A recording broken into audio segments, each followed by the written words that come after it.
I started hallucinating around, I think, mile 110. Ultramarathon runners experience a lifetime of emotions while they're inside one. I didn't see anybody behind me. I didn't see anybody in front of me, and I thought I was lost. Are they hiding something from me, or are we in the right spot? 117-degree heat, and my face was super white. I knew things weren't right. Most people would say, is he crazy? Why would he want to do that to himself?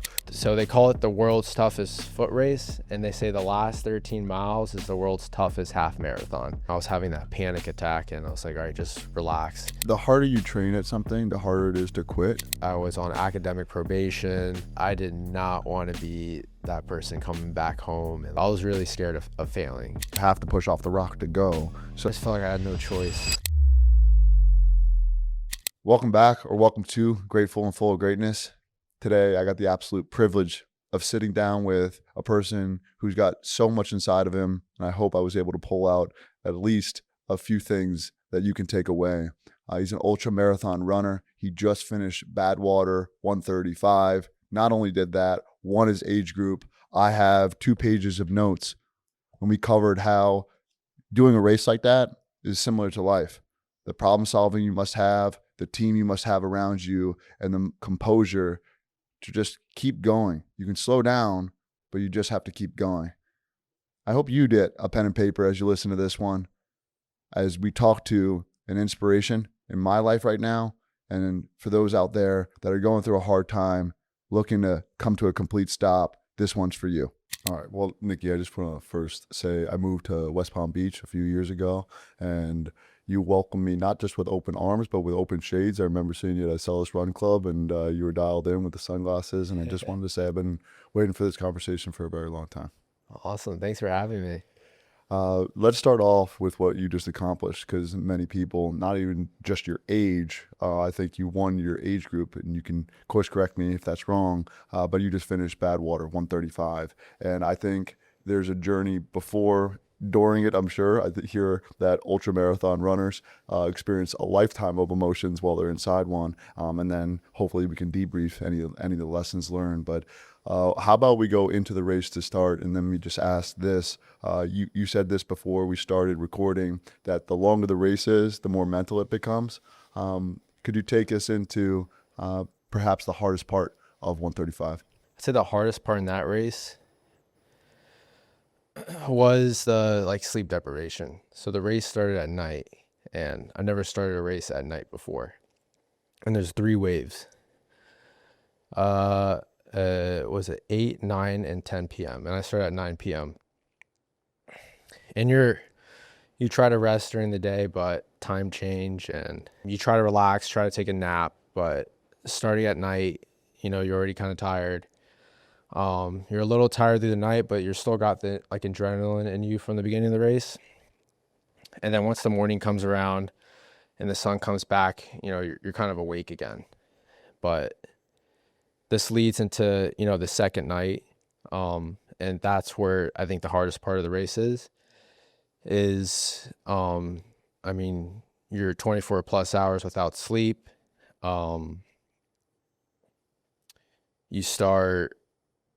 I started hallucinating around, I think, mile 110. You start not thinking right. I remember the hardest part of the race was the sleep deprivation.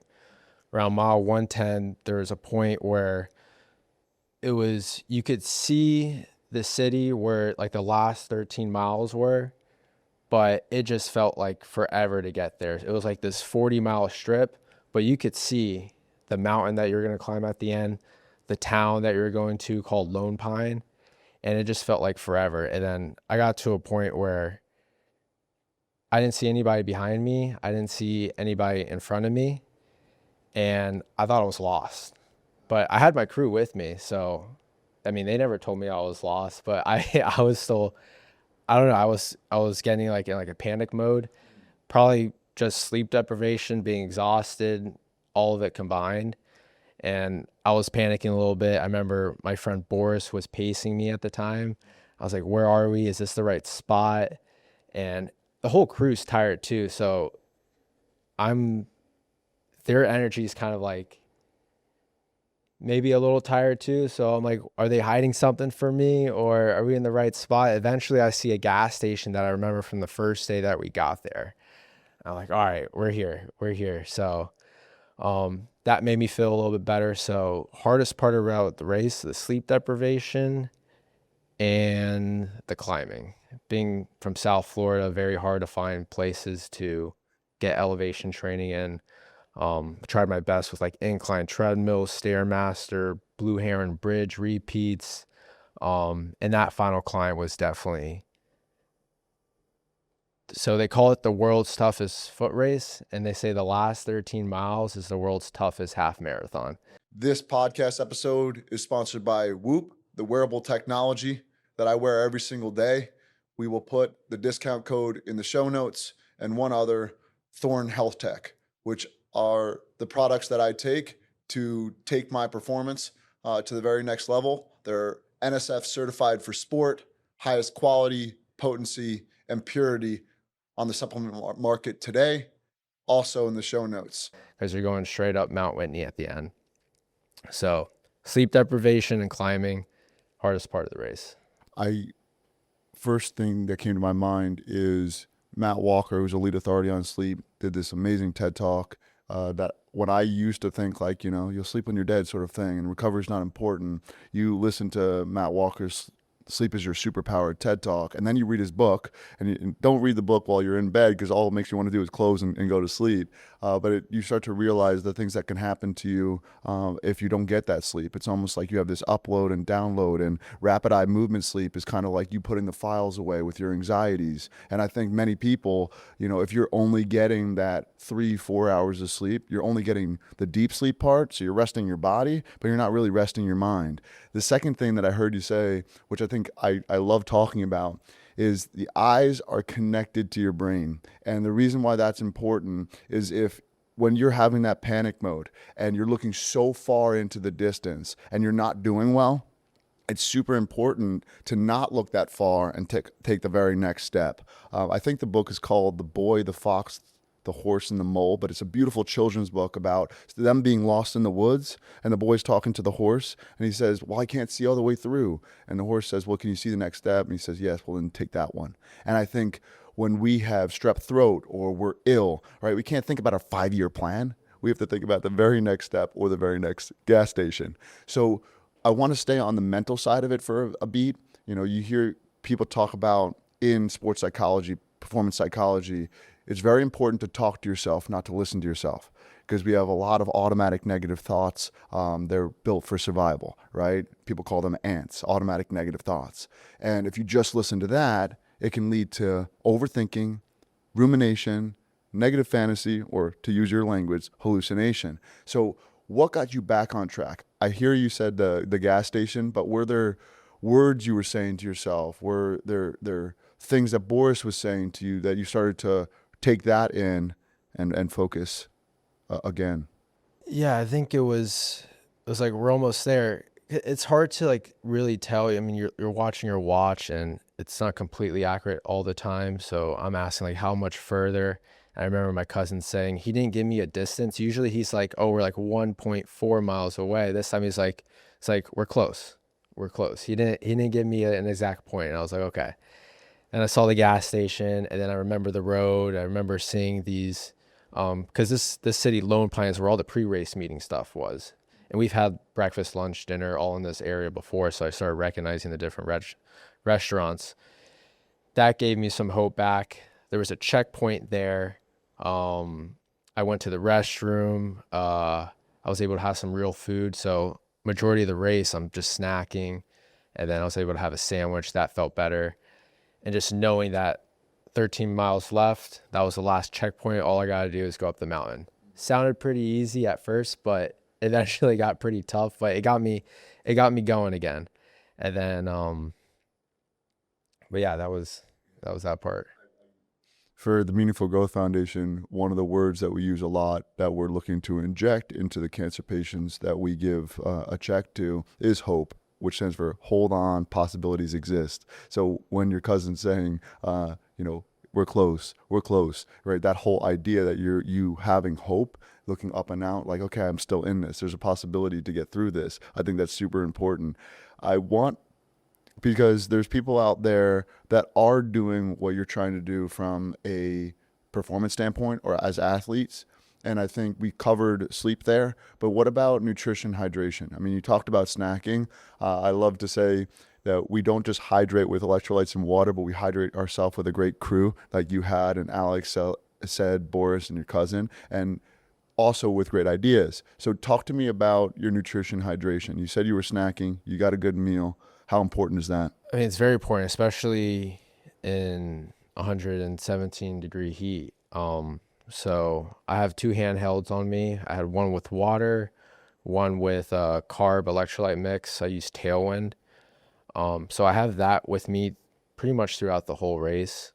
And I'm taking in carbs, salt pills every hour. I have a list printed out for my crew for them to follow. Like, I need to hit this, this, and this every hour. When it gets hotter in the day, it's going to go up a little bit. Towards later in the race, it'll go down a little bit.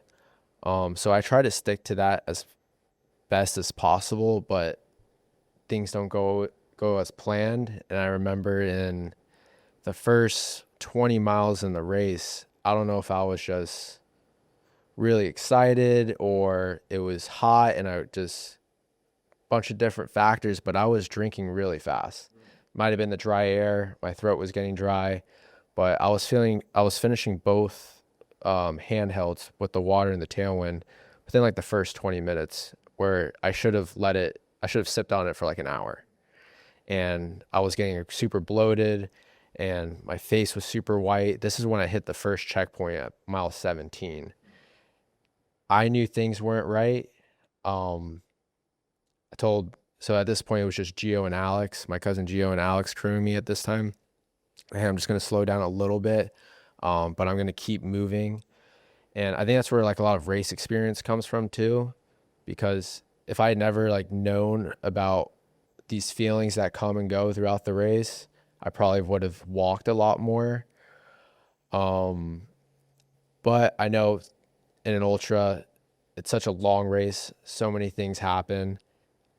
I'm just going to keep going. I'm going to slow down the fluids and I know like it's going to get better.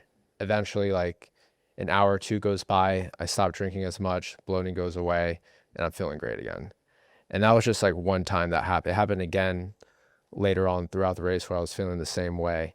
But that's like where this race experience comes in. It's like, don't freak out, stay composed, slow down a little bit, stop doing the fluids. So it's like it's this constant problem solving throughout the race too. I define the word sport as a continuous series of problem solving events. So in my sport of lacrosse, how do we score more, defend better, get more ground balls, be a better teammate, defend, all these different things.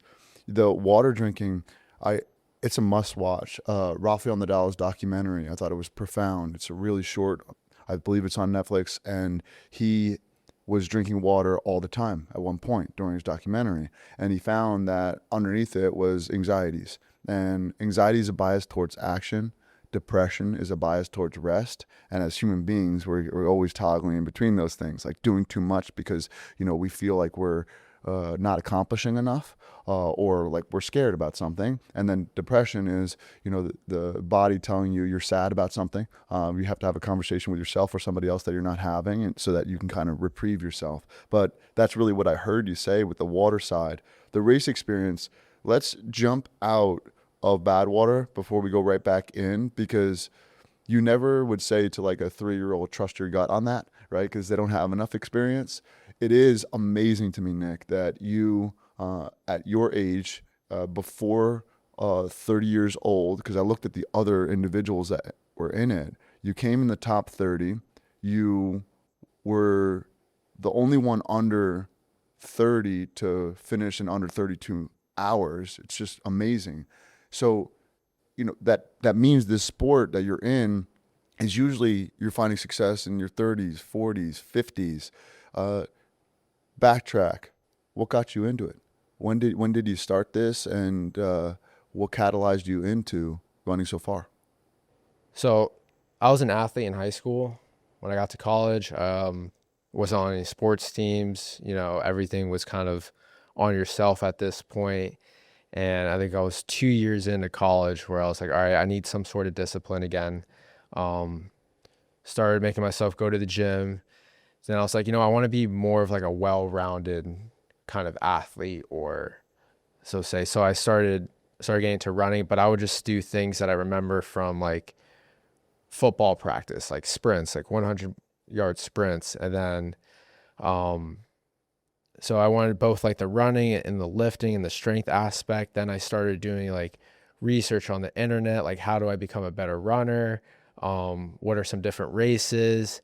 Went through so many rabbit holes, eventually got to this rabbit hole of ultramarathons, have never heard of it before. And what really drew me to it wasn't about like the talent and the skill and like the physical aspect of it. It was really the mental, right? I didn't have to be a fast runner. I didn't have to be a runner in high school. It was really just about pushing, like seeing how much further you can go. You don't have to run the whole time. You can walk, you can walk fast. But it was just the accomplishment of going further and further.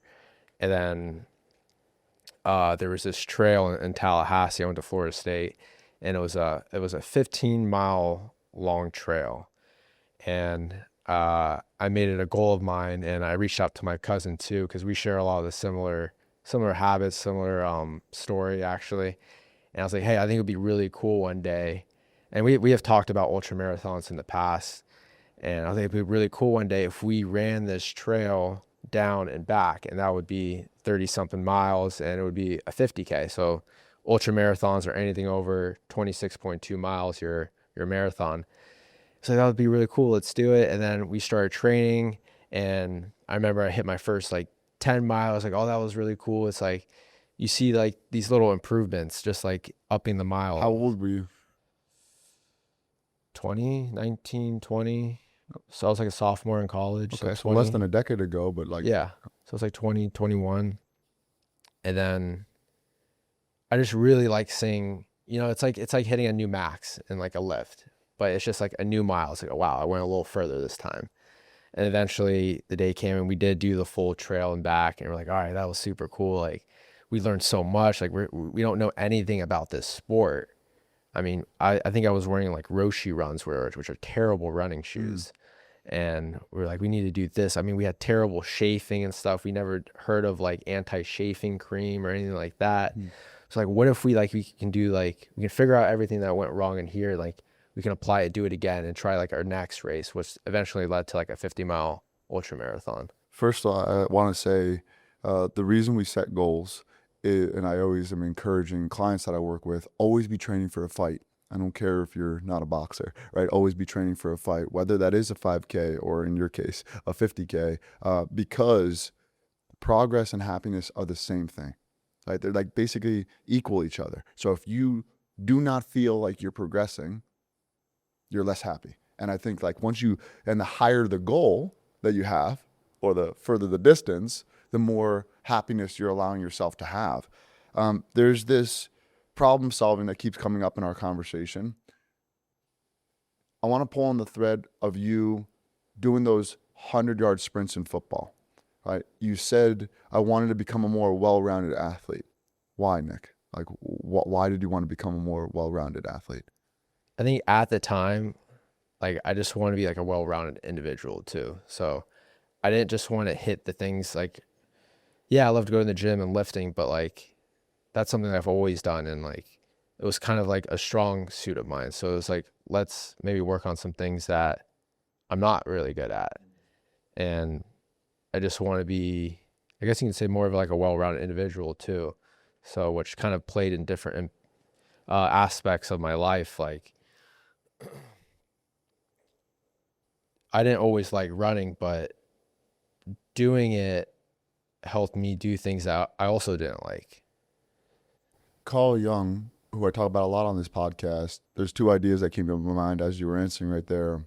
His book on symbols of transformation, that whatever we're experiencing internally will be an outer reality, right? So if you're not doing well, say you're hungover on the weekend, You find yourself cleaning up the house. It's like, why are you vacuuming the house and spraying things down and wiping them? Well, you're trying to get settled internally, therefore you're doing it outside as well. And I think that's kind of really amazing, right? You've never seen somebody who's morbidly obese, mentally clear. Yeah. Or other side, right? 1, 2, 3% body fat, everything's calm and good, right? They're kind of have this lean towards anxiety, which they're calling proxiety, a bias towards action, and there's no stillness, right? So getting to that level of harmony and alignment is what we're all after. That's why I asked you the question about becoming holistic, and you called it discipline. One beat on that. Discipline leads to desire. A lot of discipline, us being that high school athlete, first time in the weight room, all those sort of things, you have to do it.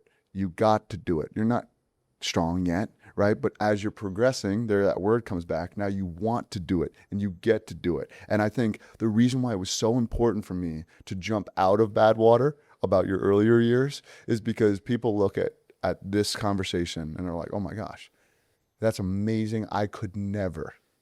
I could never. That's what most people would say. And is he crazy? Why would he want to do that to himself?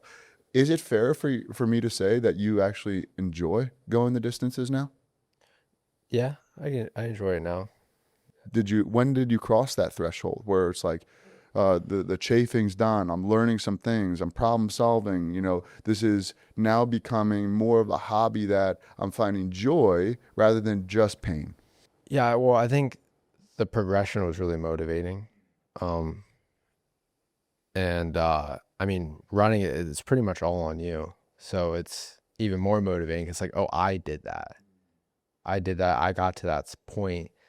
And eventually with running, like you get to a point where it becomes easier, not easier, but you get to a point where like running at a certain pace is not hard anymore. And you can enjoy like that flow state that you're in. But then again, you still get to points, all right, now I got to work on speed, which then it's not really enjoyable anymore because then you're really pushing yourself. But you still find like the motivation in the progression, right? So I only ran maybe 4 or 6 miles the whole time. And then, you hit 10, you're like, wow, like I built myself up to that. And that was really motivating. And then you hit 15, 20, then like I remember I hit a marathon. I'd never even ran a marathon before. I was like, wow, that's I can run a marathon now. And no one told me to do this. It wasn't like I was on a team and like people were like, I was depending on myself. And I think that's when I started enjoying it. And, I started doing my own programming and like, I guess you can say I'm like my own coach in a way. Yeah. The other idea from Carl Jung, which is perhaps my favorite, is what you need most lies where you least want to look. What you need most lies where you least want to look. And the reason why that's counter to what we're talking about is many people will stay in a field that they've been in for a very long time because it's no longer hard for them. So there's this progress, happiness. However, there's a comfortability now, right? So, you're gonna feel plateauing, right? And then to pay attention internally to something that's pulling on your heart that's saying, go this way. It's like, why? I'd be a fool or not good at that yet. Why would I start over? Well, you can use the tools from a certain part of your life, just like you were trying to with football to become a holistic individual to figure out problems in the next chapter. The chapter I want you to go into before we go back to Badwater would be that 22 years old to now before Badwater. Like, take us through how many you were doing per year, what the progression was like, because now you've done 10 miles, 50K, and things are on the up and up. Yeah, I think I went through like phases, right? So the first phase, I guess, was doing this first like unofficial race with my cousin on this trail in Tallahassee. And then next was like, all right, let's do an official race. And then I did an official race. And then I did a few other races here and there. Then I went through a phase where actually I didn't run for a while, maybe 8 months to a year. And I really just focused on like diet and lifting. I don't know kind of what led to that, but it was a phase. And then I got back into it, started doing more races, and it was a lot of like it was like a lot of, I would do a race, and then after the race, I wouldn't run for a while. And I was like, okay, now it's time for a new race. And I would train for it, and then I would do another race until the end of 2024. And then all of 2025 is really when I was just consistently always training for something, always running, always lifting.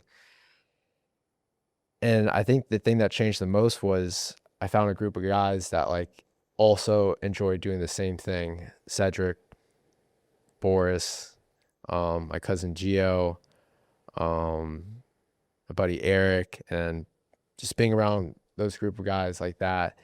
And it just adds on like more accountability, because like I talk to them about my goals, right? And then, what kind of races are you doing this year? Because I remember I told them my goal was to do Badwater in 2026, and this was early. This is early in 2025, and like, all right, like, what do you have to do? It's like, well, I've got to run 4 100-mile races, in my life, and like in my life leading up to the race, one of those 100-mile races need to be within the year you apply. I had only ran 2, so I needed to do 2 more. And I remember sitting down one day and we were all going over our goals, what we wanted to do. And I had signed up for a race that night after talking to them. And I think that was the last race leading into applying for Badwater. So what changed the most was being around other people with like-minded. So strong.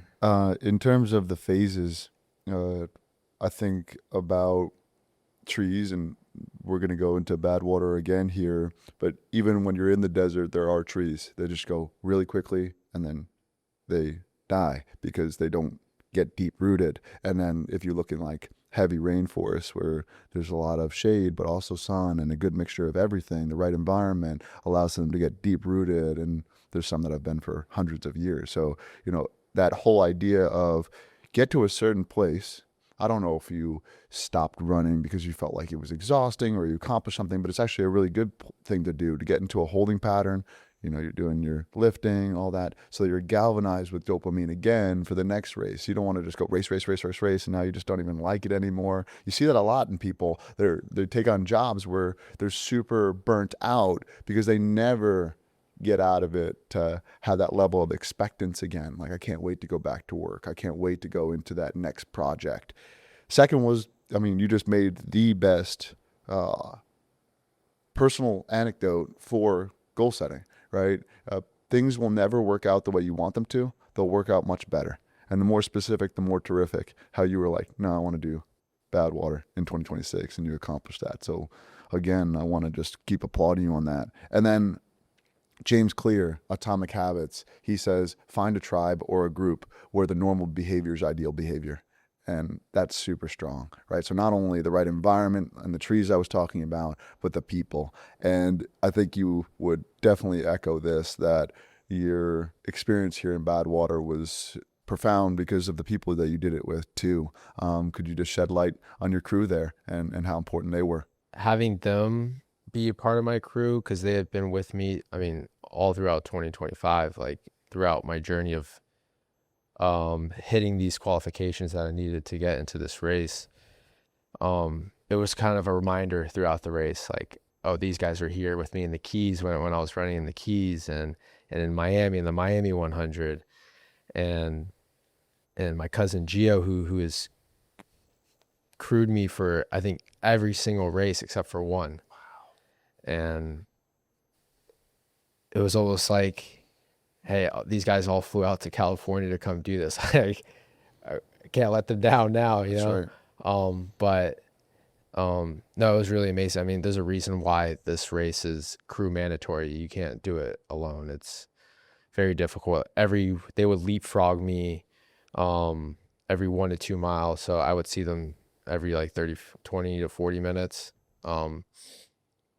getting out of the car, spraying me down, refilling my ice bandana, refilling my my handhelds, giving me food, make sure I'm taking everything, sodium, carbs, caffeine.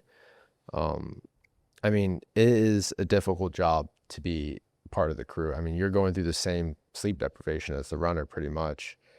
And they did such a good job because there's a lot of times where crews can go bad and they're getting frustrated. They've been out there all day. They're getting tired, but they stayed very composed, very energetic. I remember at some points they were blasting music in the car. They were doing push-ups outside. I remember when we finished the race, everyone were like, "Oh, you were the crew with some guy was doing one-handed push-ups outside the car. You guys had such good energy." So having them there, it would just made the experience better, and it kept my hopes high as well. The harder you train at something, the harder it is to quit. And then higher performance comes from higher purpose. So that goes all the way back to Man's Search for Meaning by Viktor Frankl during the Holocaust and concentration camps, where he came up with logotherapy, that you need a reason for being, a reason for surviving. And I don't care if it's because you have to walk your dog in the morning, right? Start there if you're not doing well. But then the more you can turn up your reasons and turn up your purpose, you can find something deep within you. I forget the book, but there's a beautiful graph of long distance running, which shows that when people feel that they're close to an end, they find a resource inside them that like they can go to another level. That's why if you really want to manipulate training and you're a trainer, I mean, it's kind of brutal and cruel at the same time, is to let people think that they're almost done. And then they go super hard on that rep and then give them a break and we're not done. You know, it's manipulative in a lot of ways, but our brains lie to us sometimes, right? Because it doesn't want us to thrive. It wants us to survive, right? So if we can find those people and purpose, I guess is what I'm pointing to. And you talked about what catalyzed you getting into racing. What's motivating you now? Is it the same thing? I think at first it was maybe doing something that I never thought I could do or become maybe a little good at. And then I've become better at it. Now I think I'm becoming more competitive in the sport.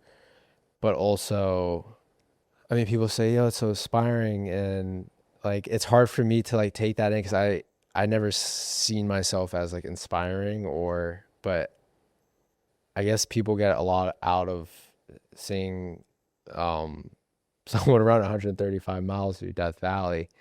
And if it really is like inspiring other people to get out and do some hard things or to move, then yeah, that's another why for me now too, which I didn't see back when I first started. Yeah, I think when we meet with the whole crew and we're talking about like, hey Nick, you're inspiring us. You know, I could see how you receive that.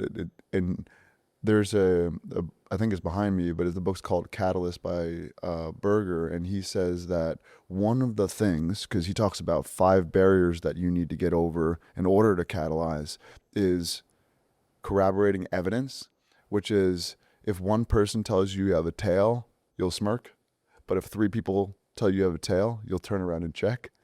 And so that's what corroborating evidence is. So if some person says, "Hey Nick, you're inspiring me," and then that person says, "Hey Nick, you're an inspiration," now you're like, what's going on here? And then you keep doing that, and inspiration means to breathe life into.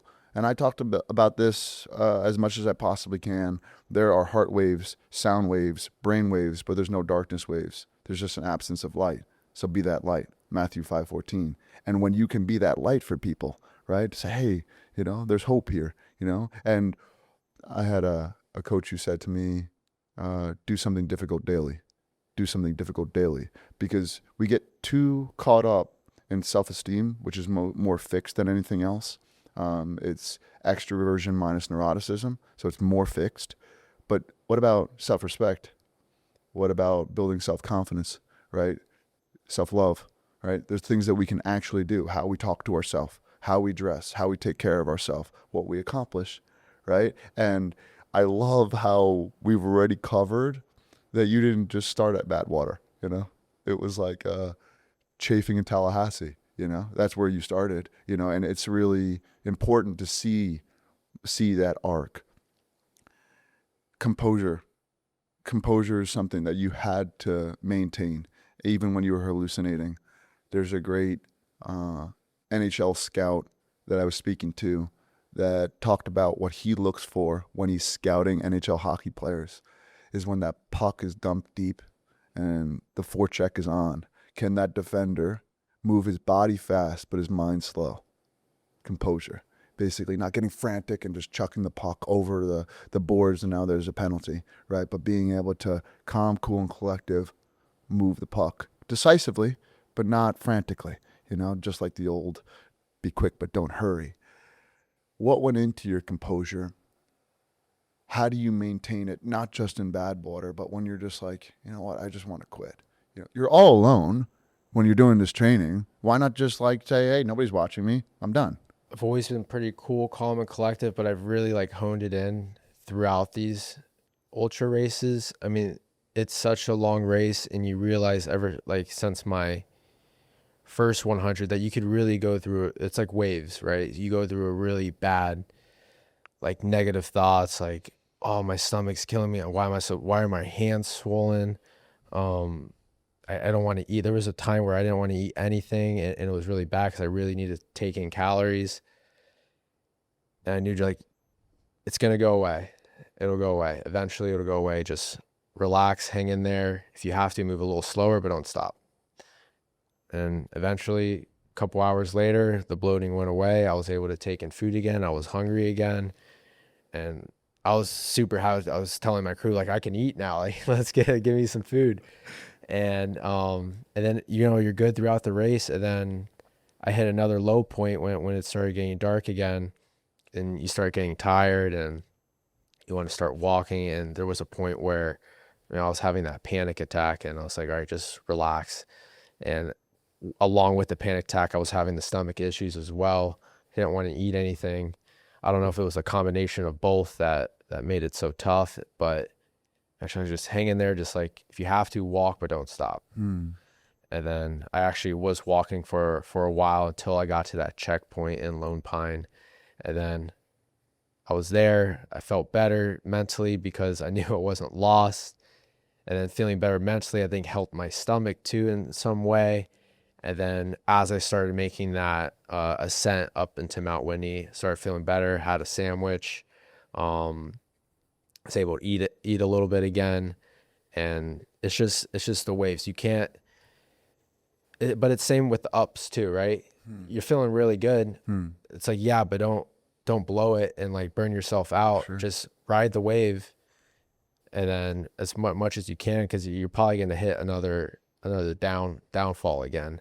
But like, don't go too far down. Like, just know, like, just ride it, and then it'll ride back up. And I think that's happened to me in most of my ultras. Is something bad happens, just wait it out, be composed, and you'll come back out the other side, and then you'll be feeling good again. I want to talk about that high because I had Scott Cochran on here. He was the Alabama strength and conditioning coach with Nick Cerbone during all those national championships, and I thought I was going to talk to him about strength and conditioning, and we ended up talking about addiction because when he was at his highest, he was most addicted. And in the AA communities, they have an acronym for ego. When your ego gets the best of you and you're up here and you feel like you can just keep going higher, edging God out, edging gratitude out, right?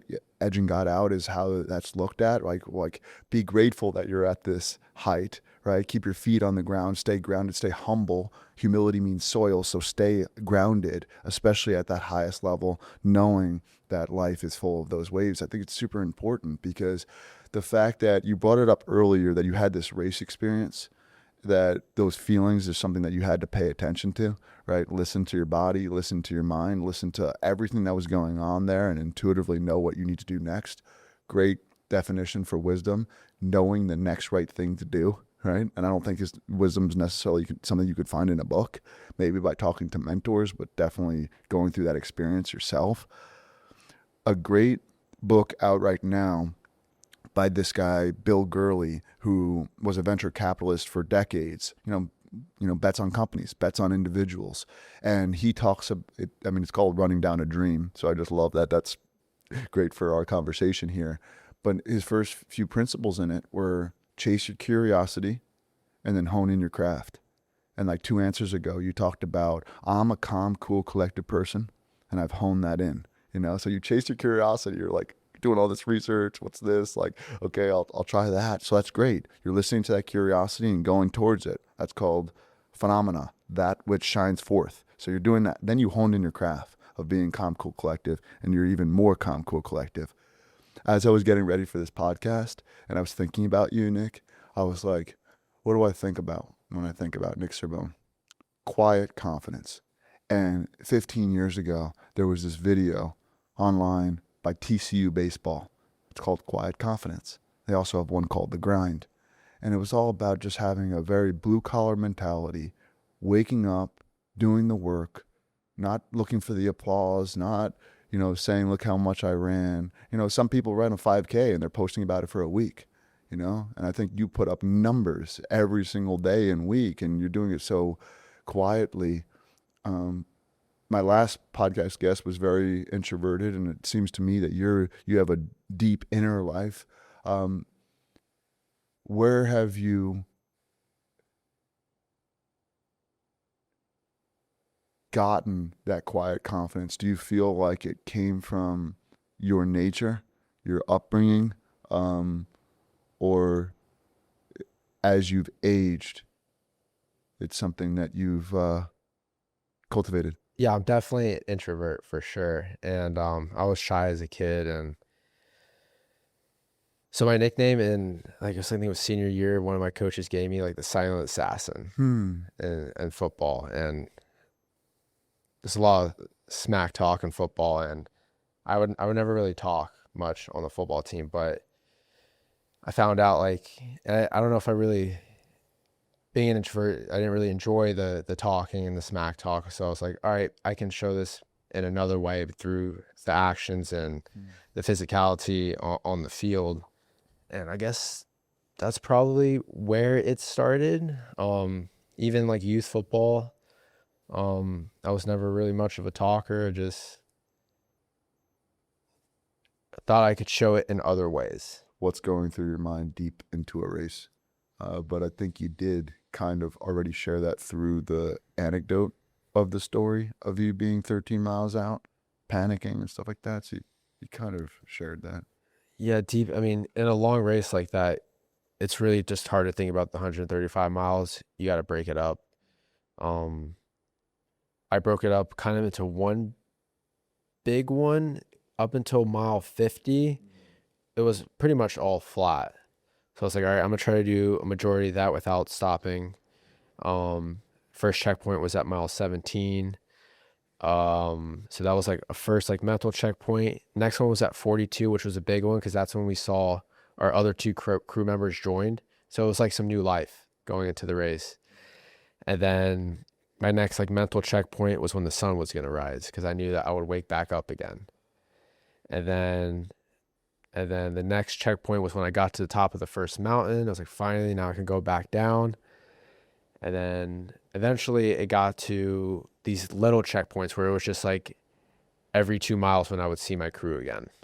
It got super, as the further the race got on, the mental checkpoints got smaller and smaller. As it should. Yeah. Like when you're in pain, you're not like, oh, like 50 miles. Yeah. Like, no, that's not what you're thinking about. I want to go towards this like leadership by example idea because I think there's somebody that's going to be listening to this looking for inspiration. Again, like we talked about doing something difficult daily.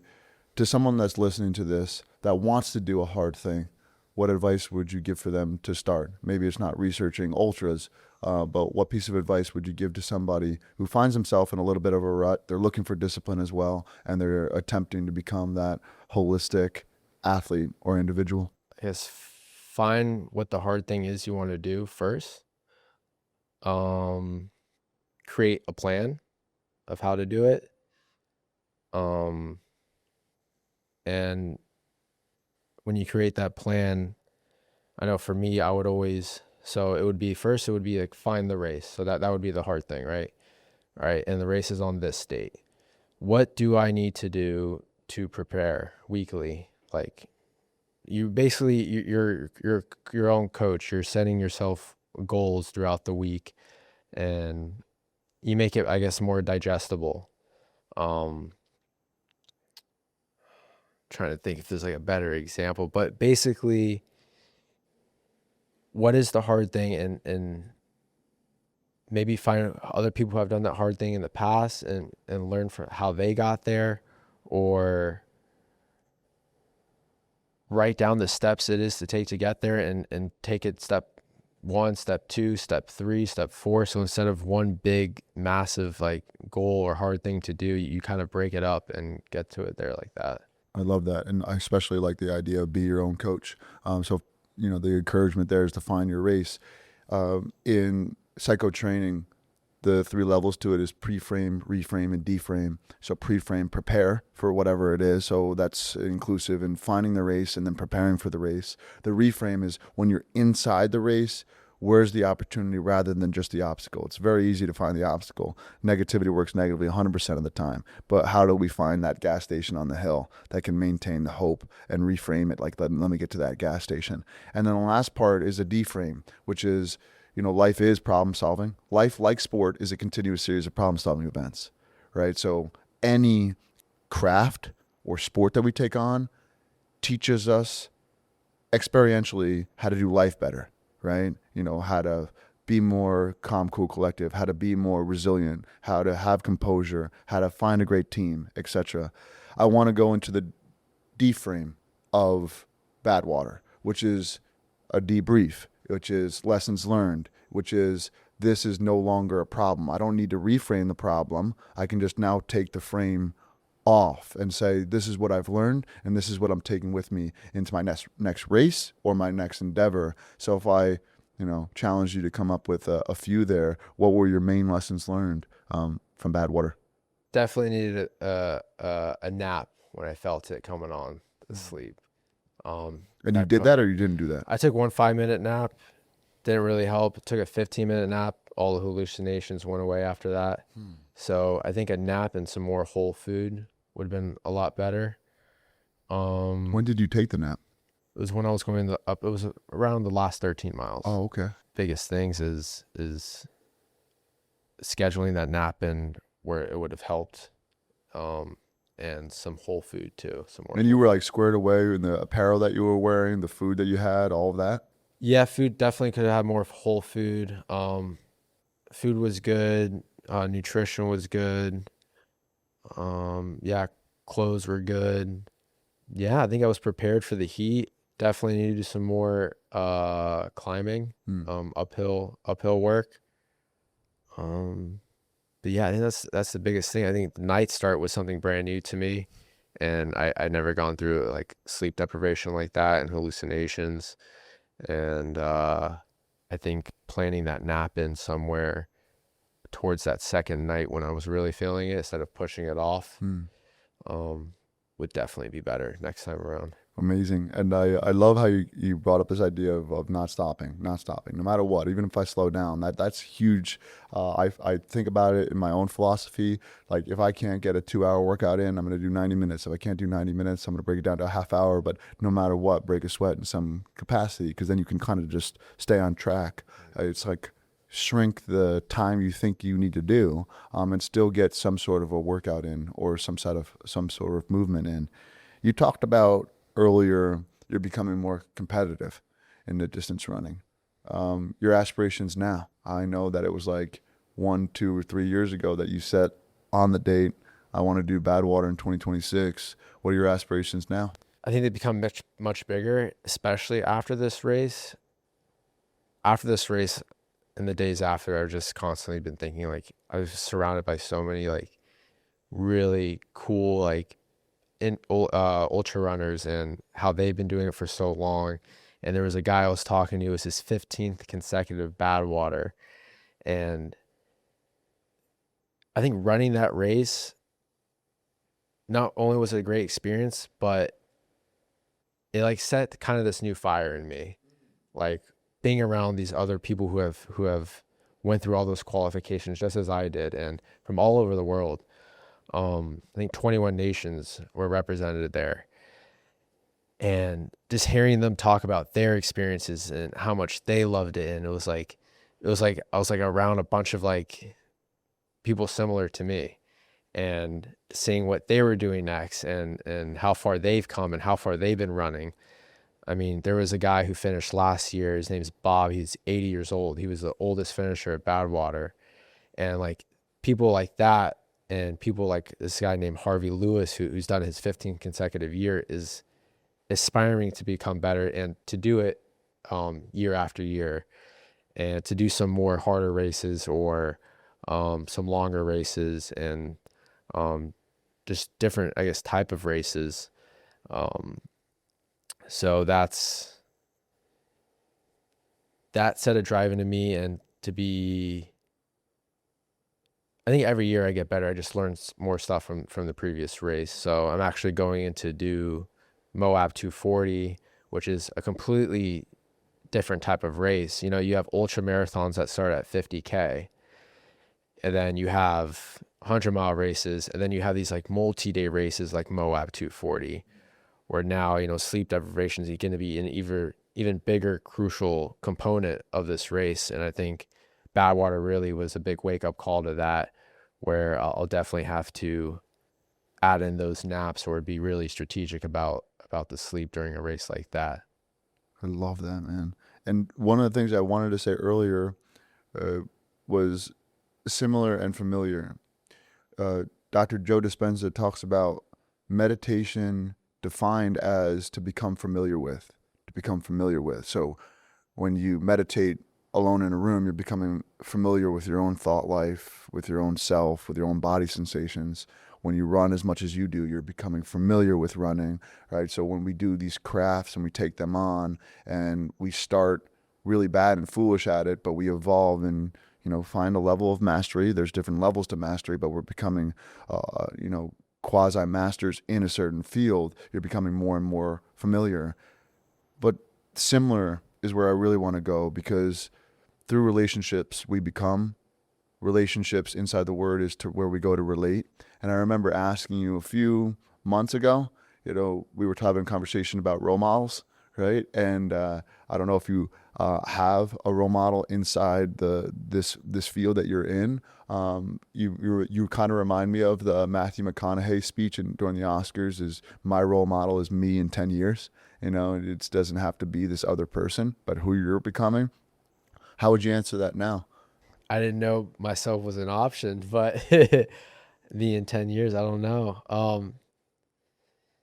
I think it's still something I'm discovering, but there was some really cool individuals that I did meet at the race, where I do like the way, not only how of a great of a runner they are, but a person that they were. Could you share about one of them? Yeah, his name's Harvey Lewis. He's been doing this for a long time. I mean, 15 consecutive Badwaters. He's really known for doing like backyard ultras too, which is a race format where you run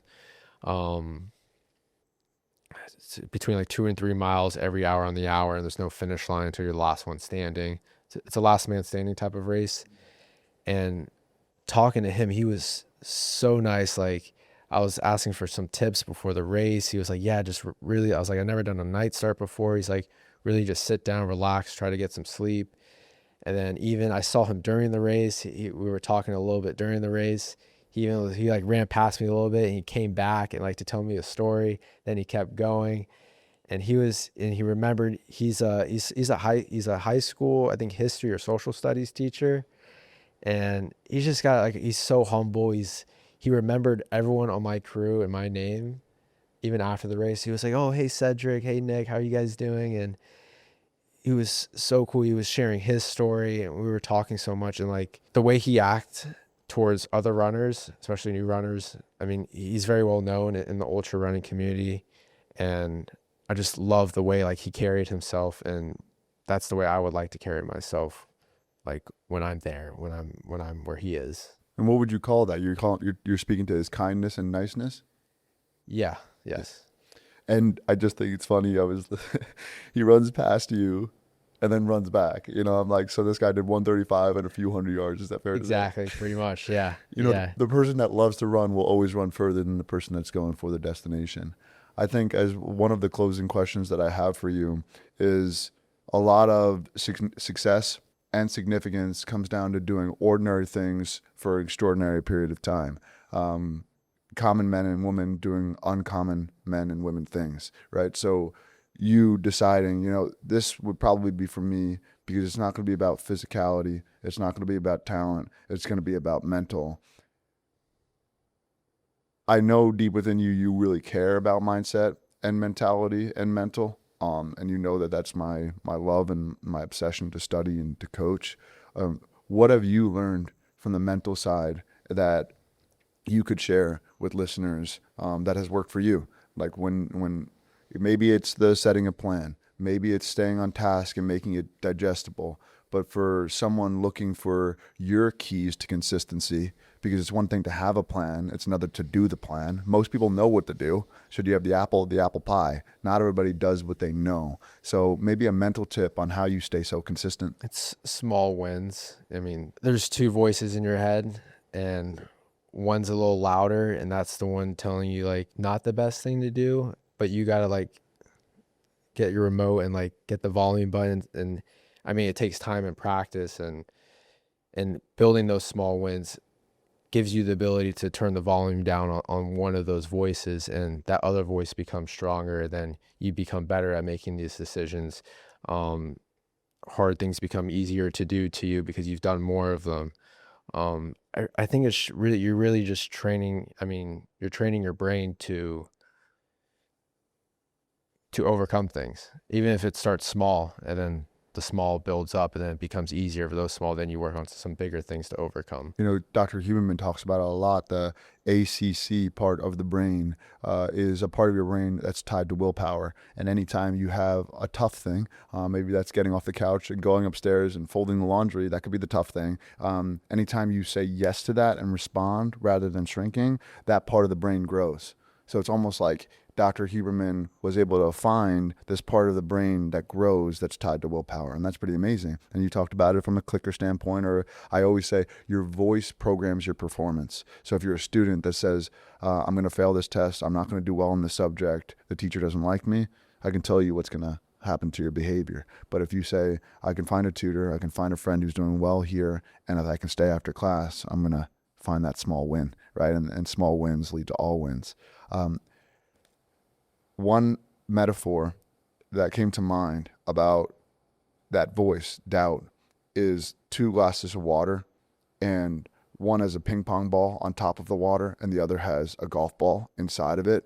It's important to keep the ping pong, which is doubt is always there, but it doesn't need to become a part of you, right? And I love how you talked about it from like a voice standpoint, like turning that volume down and turning that volume up. I mean, I won't go into the story, but it's a adage from Native American Indian tribes of the Cherokee, where a young boy is talking to his grandfather and he's having nightmares about the dark black wolf and the white good wolf in terms of like their light versus darkness. And he was waking up right before he finds out who wins that fight. And he asks his grandfather, who wins the fight? And his grandfather says, the one you feed. And it was all about like, which one do you want to feed, the negativity and the pessimism, or the optimism and the positivity? So, I mean, I want to hit you with some quick hitters that I just thought about right now. And that would be, all great ultramarathon runners have what? Strong mind. Your crew at Badwater, if you were to put 1 to 3 words about them, what would you say about them? Great energy. Advice to yourself when you were in that 19-year-old, 20-year-old body at Florida State, what would you say to that guy now? Keep going. And then to a listener right now who said, that's for Nick, that's not for me, what would you say to them? Talking about running, or like running's? I think you're the one who taught me today that Wait, that holistic athlete and that holistic individual are the same. That person that says, that's crazy, that long distance running is for him, it's not for me, I couldn't do that hard thing, because that's Nick Cerbone. I could never do something that difficult in my life. That person's saying that right now to themselves. what would you say to them? I would say that it sounds crazy and it looks crazy, but it takes time, and I've put the work into it to build it up over time. It's not something that I just started doing. Whatever it is, you just got to put a lot of focus and hard work into it. Yeah, focus. Follow one course until successful. Nick, I, again, am so inspired by you. You have done something that's super, super uncommon, and I thank you for sharing all it took to get there. I think to take us home really is, if I could make a projection into the future, I think you're going to be one of the best that ever done this sport. And along the way, you're going to become that Lewis yourself. And you're going to be having conversations when you do your consecutive ones and sitting down with people. I just want you to know you're an inspiration. And thank you so much for coming on. Thank you. One of the things I talk a lot about, especially with people that are accomplishing like really, really hard things that are no longer hard to those individuals because they put in the work, is this term in psychology called neuroassociative conditioning, that the brain is only motivated by two things. And it's very important to know. It's simple, it's clear. You can have confidence about this: avoidance of pain or seeking of pleasure. And people that accomplish great things are looking to avoid pain by running away from something, like that version of themselves that they no longer want to be, or towards pleasure and becoming a role model for other people. And I asked you during this what really was motivating you to start versus finish. Would you say pain and pleasure is involved in that story? Oh yeah, I think when I started, it was a lot of running from pain, and I think the fear of failure was the majority of the start. But last year and leading up to this year, it's turning more towards love and honestly, like meeting Harvey, and like what if that could be me talking to someone else doing the race at 27 years old, like when I'm in my late 40s or 50s doing this. So, but yeah, it definitely started from, I guess, fear of failure at first, but yeah, now more towards love. What are you open to clicking on that fear of failure? It was in college that started, or in high school? No, I think it started in college because I wasn't really doing too well in school, and I was on academic probation, and I did not want to be that person coming back home and like couldn't make it through college, or so I was really scared of failing, literally failing out of college. So I guess that had driven me to not fail. And then I guess I had just carried that with me into the running as well. And everything was kind of in unison of fear of failure. Yeah, it's fascinating because you never want that total fear to go away. I talk about this often. Fear is healthy, panic is deadly. The idea of fear keeping you sharp and alert. You never want to cross the street having zero fear, right? You want to have a little bit of fear. It keeps your head on a swivel, it keeps you learning. Your neuroplasticity is more turned on because let me just use this word, care instead of fear, right? So if you're insecure, the Latin root of that is to care too much. So you're just worrying pretty much constantly, right? So that's just too much dosage of insecurity, worry, and fear, right? But how about caring a little bit, right? If you didn't care, you wouldn't have prepared to the level in which you did to have those checkpoints of fuel poured into you. But it's very fascinating to hear how what started with, this fear of failure, because it was probably overwhelming amount of I gotta go, avoidance of pain. And now that blend of fuel has become faith and love, not just fear. Is that right? It's almost like I was digging myself out, and that was like the fear of failure. Then once I was out, and then like now I was like on a good path and things were good, that's when it became like, then I was doing it for love and the enjoyment of the sport and what it did for myself. Okay, then last beat on that. When you were down there, what did you find? Because I think that many people, they use this term rock bottom, and rock bottom means you like have to push off the rock to go. So what did you learn down there? I just felt like I had no choice. Yeah, I had no choices. I had to do something. Life in 3 words: opportunities, choices, consequences, and we're only in control of the choices that we have there. I'm so glad you chose this one. Me too.